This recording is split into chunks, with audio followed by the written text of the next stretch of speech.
অন্তরে ঈমান তখন স্থাপিত হয়ে যাবে যখন পরিশ্রম করা হবে। বিনা পরিশ্রমে আল্লাহর ঈমানের সম্পদ দান করেন না।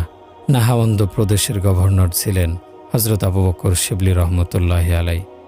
গভর্নর পদ থেকে পদত্যাগ করে হযরত জুনায়েদ বাগদাদী রহমতুল্লাহি আলাইহির নিকটে এলেন। তাকে বললেন, আল্লাহ আপনাকে যে সম্পদ দিয়েছেন আমাকে কিছুটা দান করুন, হয়তো বিনামূল্যে দিন অথবা মূল্য নিয়ে দিন। জুনায়েদ বাগদাদী রহমতুল্লাহি আলাইহি বললেন, বিনামূল্যে যদি দেই তাহলে তুমি এর গুরুত্ব উপলব্ধি করতে পারবে না। মূল্য নিয়ে যে দেব তোমার নিকট কি আছে আমাকে দেওয়ার মতো?